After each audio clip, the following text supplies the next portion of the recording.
मैंने भीष्म और शाल्व द्वारा ठुकराई गई अम्बा की पीड़ा देखी है। उसका प्रेमी राजा शाल्व उसे अपनाने को तैयार नहीं था और भीष्म तो पहले ही ब्रह्मचर्य की प्रतिज्ञा लेकर बैठे थे। और आखिरकार इस समाज ने औरत के लिए जो सीमाएं तय कर रखी हैं, अम्बा उसी में कैद हो गई। पर कहते हैं ना कि सब कुछ खाली चला जाए, पर गरीब की हाय खाली नहीं जाती। गरीब मतलब वैसा गरीब नहीं, मतलब बेचारा सताया हुआ। सो अम्बा ने तय कर लिया कि उसके साथ जो भी हुआ है उसका दंड किसी को तो भुगतना पड़ेगा, और भुगतना पड़ा।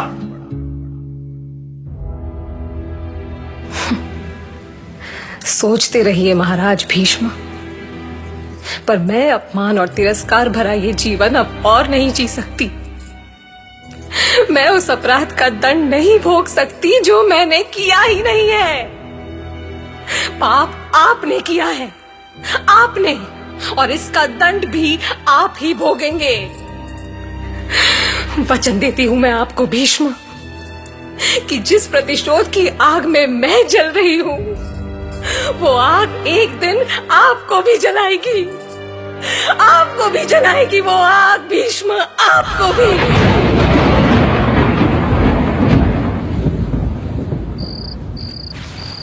दुखी मत होइए भाभी, पांडव जहां भी रहेंगे सुख से रहेंगे। मैं जानती हूँ विदुर, अब तक तो ये कुंती अपनी ही पहचान के लिए लड़ती रही। महाराज शूरसेन की बेटी प्रथा, जिसे महाराज कुंती भोज ने पाला, उसका विवाह किया। जब हस्तिनापुर की बहू बनी थी, तब लगा था कि मुझे मेरी नई पहचान मिल गई, पर नहीं, तब भी ऐसा नहीं हुआ। तुम्हारे पिता अचानक मुझे छोड़ गए। उत्तराधिकार की इस लड़ाई के बीच तुम 5 भाइयों को मैंने किन हालातों में बड़ा किया, ये मैं ही जानती हूं। जब तुम सबके अधिकारों की बात आई, तो मैंने उनसे केवल विशाल हस्तिनापुर साम्राज्य के 5 गांव मांगे, पर कौरवों ने, उन्होंने साफ कह दिया कि वो तुम्हें सुई की नोक के बराबर भी भूमि नहीं देंगे। और आज तो तुम सबके लिए सचमुच इस धरती पर सुई की नोक के बराबर भी स्थान नहीं है। दर दर भटकने के लिए छोड़ दिए गए हो तुम। हमारे इस महल में आपको कोई भी संकट नहीं होगा। सच मानिए भाभी श्री, तो मैं इस महल को आपका ही घर मानता हूं। ये आपका प्रेम है महात्मा विदुर, किंतु आपकी प्रेम भावना मेरे पुत्रों को उनका अधिकार नहीं दे सकती। बस मां, अब आगे कुछ मत कहो। हम अपना अधिकार स्वयं लेंगे। जब तक आपका आशीर्वाद हमारे साथ है, तब तक कुछ भी असंभव नहीं। अपने पुत्रों पर विश्वास बनाए रखें मां। आपका पुत्र अर्जुन आपको वचन देता है कि हमारा जो अधिकार हमें मांग कर नहीं मिला, अब वो हम अपने बाहुबल से लेंगे। सुन लिया ना भाभी श्री, आप निश्चिंत रहिए। आपके पराक्रमी पुत्र कभी विवश हो ही नहीं सकते। ये छल से हारे हैं, जीवन से नहीं हारे। महान है पांडुपुत्र जो सब कुछ खोकर भी अपनी नैतिकता और धर्म नहीं हारे। पांडव नहीं हारे, पर हमारा कुल तो हार गया। कुरुकुल की मर्यादा तो हार गई। उस भरतवंश की प्रतिष्ठा कलंकित हो गई, जिसे बचाने के लिए राजमाता सत्यवती ने अपने जीवन का सबसे बड़ा रहस्य हमारे तात देवव्रत भीष्म के सामने खोला था। अब ये कौन सा रहस्य था जो खुद भीष्म को भी नहीं पता था? दरअसल ये रहस्य भी भीष्म के लिए एक नई मुश्किल पैदा करने वाला था। तो सुनिए वो रहस्य और वो मुश्किल जो भीष्म के सामने आने वाली थी। पुत्र देवव्रत, मैं जो कहने जा रही हूं उसे ध्यान से सुनना। मैंने बहुत सोचने के बाद तुम्हें कुछ कहने के लिए यहाँ बुलाया है। आप निसंकोच कहे राजमाता। आपकी आज्ञा का पालन करना मेरा धर्म है। मैं जानती हूँ कि तुम अपने धर्म से कभी विचलित नहीं हो सकते, और यही मेरा भय भी है। आज हम जिस परिस्थिति में आ खड़े हुए हैं पुत्र, तुम्हें अपने आप से समझौता करना होगा। मुझे विश्वास है कि आप जो भी कहेंगी मेरे स्वाभिमान को ध्यान में रखकर ही कहेंगी माते। मैं कोशिश करूंगी, पर मेरी बात सुनकर तुम विचलित मत होना। पर आखिर आप ऐसा क्या कहने जा रही हैं राजमाता? तुम जानते हो कि तुम्हारे भ्राता चित्रांगद गंधर्वों से युद्ध करते हुए मारे गए थे। उनके बाद विचित्रवीर्य ने सिंहासन संभाला, जो आज भी हस्तिनापुर के राजा हैं। पर उनके बाद क्या होगा? उनके बाद सत्ता का अधिकारी कौन होगा? परंपरा के अनुसार तो राजा का पुत्र ही सत्ता का अधिकारी होना चाहिए माते। किंतु उनकी कोई संतान नहीं है। तो इस स्थिति में आप क्या चाहती हैं माते? तुम्हें अंबा और अंबालिका के साथ नियोग करना होगा और हस्तिनापुर को उत्तराधिकारी देना होगा। माता, आपने और आपके पिता ने मुझे भीष्म बनाया है। मैंने आपके सामने जल, थल और वायु को साक्षी मानकर प्रण किया है कि मैं इस जीवन में संतान को जन्म नहीं दूंगा। पर वो तुम्हारी संतान नहीं, विचित्रवीर्य की संतानें होंगी पुत्र।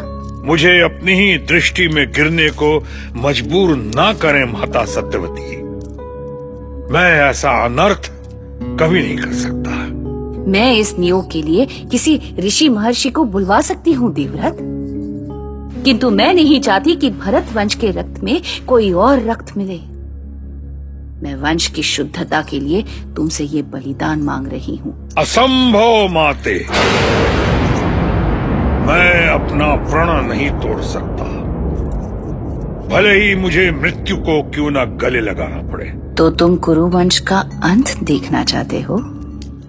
आप मुझे समझने में भूल ना करें माते। मैंने कुरु वंश की रक्षा का प्रण लिया है, पर आप मुझे सोचने के लिए कुछ समय दें माते।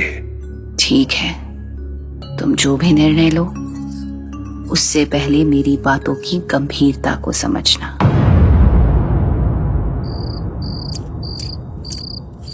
राजमाता, ये आप किस चिंता में डूबी हैं? तुम विश्राम करो अंबिका। लेकिन दासी ने बताया कि अभी तक आपने भोजन ग्रहण नहीं किया। क्या भूख से कोई बड़ा संकट नहीं हो सकता अंबिका? मैं आपकी चिंता समझ सकती हूँ राजमाता। उत्तराधिकारी की चिंता मुझे भी है, पर हमारे चिंता करने से क्या होगा जब महाराज विचित्रवीर्य ही। मैं जानती हूँ उनकी संतान नहीं हो सकती। अब तो ईश्वर जो चाहेगा वही होगा। मुझे ज्ञान मत दो अंबिका। ईश्वर वही करता है जो हम चाहते हैं। ईश्वर हर क्षण हमारे साथ है। तुम जाओ और मुझे एकांत में छोड़ दो। मैं इस विषय पर तुमसे कोई बात नहीं करना चाहती।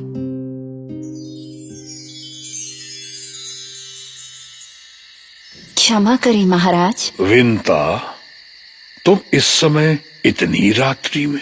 राजमाता ने आपको याद किया है। वो ठीक तो है ना? ये मैं कैसे बता सकती हूँ महाराज। हाँ, वो कुछ चिंतित सी तो लग रही थी। ठीक है, तुम जाओ। जो आज्ञा महाराज। आदेश दे माते, कहें अब क्या संकट है? बस एक ही संकट है पुत्र, कि कहीं हम चंद्रवंशी कुरुओं की यात्रा यही न रुक जाए। किंतु माते, मैं तुम्हारा संकट जानती हूँ भीष्म, लेकिन नियोग आवश्यक है। हमें चंद्रवंश की शुद्धता भी बचानी है। पर क्या कोई और नहीं जो नियोग से अंबिका और अंबालिका को माता होने का सौभाग्य दे सके? मेरे अलावा कोई तो होगा। हाँ पुत्र, बहुत सोचने के बाद मुझे एक रास्ता मिला है। पर पुत्र, आज मैं तुम्हें एक और सत्य बताने जा रही हूं। मैंने कभी कल्पना भी नहीं की थी कि कभी तुम्हें यह सत्य भी बताना पड़ेगा, क्योंकि उसे बता पाना किसी भी स्त्री के लिए सम्मान की बात नहीं हो सकती। ये आप क्या कह रही हैं माते? मैं जानती हूं कि जिन नैतिक मूल्यों के लिए तुम हमेशा लड़ते रहे, मेरा सत्य सुनकर वे मूल्य तुम्हें ध्वस्त होते हुए लगेंगे। ये भी हो सकता है कि मेरा वो रहस्य जानकर तुम्हारे आत्मसम्मान को चोट पहुंचे, पर आज वो समय आ गया है जब मुझे तुम्हें वो रहस्य बताना ही होगा। चुप क्यों हो गई राजमाता? अपने आप से जूझ रही हूं पुत्र। बात उन दिनों की है जब मैं अपने पिता के घर में थी और नौका चलाया करती थी। ऋषि महर्षियों को नदी पार कराती थी। उसी दौरान एक दिन मेरी नौका पर महर्षि पराशर सवार थे। मुझे देखकर वो विचलित हो उठे। उन्होंने मुझसे कामना की और मैं उन्हें ना नहीं कर सकी, जिसके बाद मैंने एक पुत्र को जन्म दिया। मैं आपका पुत्र हूं और आप अपने पुत्र से इस तरह की बातें कर रही हैं। मैं जानती हूं पुत्र कि तुम सामाजिक मर्यादा से बंधे हो। ये सब सुनकर तुम्हें कुरुवंश की मर्यादाएं बिखरती हुई लगी होंगी, पर जो हो गया वो। आप कहना क्या चाहती हैं? तुम्हें मेरे उस पुत्र से मिलना होगा। आज मेरा वो पुत्र महर्षि व्यास के नाम से जाना जाता है। महर्षि व्यास? उन्हें कौन नहीं जानता, पर मुझे महर्षि व्यास से क्यों मिलना होगा? अंबिका और अंबालिका के साथ नियोग की विनती करने के लिए। असंभव! आप भूल गई राजमाता कि आपने चंद्रवंश की शुद्धता की बात कही थी। रक्त दोष से मुक्त रखना चाहती थी कुरुवंश को, पर क्या आपको ज्ञात नहीं है कि महर्षि पराशर सूर्यवंशी हैं? इसलिए महर्षि व्यास भी। जानती हूं, वो भी सूर्यवंशी है, लेकिन वो मेरा पुत्र है, तुम्हारा भाई है। क्या ये रक्त दोष नहीं होगा? मैं जानती हूं, पर और कोई रास्ता भी नहीं है। कुरुकुल को आगे बढ़ाने के लिए तुम्हें कुछ समझौते भी करने पड़े तो करने होंगे। आप मुझे मेरे स्वाभिमान के साथ समझौता करने के लिए कह रही हैं माते? अपने लिए नहीं पुत्र, एक महान राजवंश के लिए, जिसके लिए तुमने कितने बलिदान दिए, जिसके लिए तुमने मत्स्यगंधा को सत्यवती के रूप में सम्मानित किया। मुझे विश्वास नहीं हो रहा है माते कि आपने जो कहा वो सच हो सकता है। भरत वंश की रक्षा के लिए तुम्हें विश्वास करना होगा। अब जाओ पुत्र, नियोग के लिए महर्षि व्यास को हस्तिनापुर आने का निमंत्रण दो। किंतु माते, ये शंका आशंका का समय नहीं है भीष्म। कुरुकुल की रक्षा का प्रश्न है, वो तुम्हें ना नहीं कहेंगे। जाओ पुत्र, जाओ। फैसला बड़ा मुश्किल था, लेकिन कुरुवंश की एग्जिस्टेंस के सवाल ने सत्यवती को मजबूर कर दिया था। कुरुवंश का मोह भीष्म की कमजोरी था, ये उनको मालूम था। क्या कि जैसे ही किसी को आपकी कमजोरी पता चली, बस समझ लीजिए वो उसका फायदा जरूर उठाएगा, चाहे वो आपका कितना ही सगा क्यों ना हो। बस जिंदगी के सच हैं भैया, जान लो, काम आएंगे। महाभारत।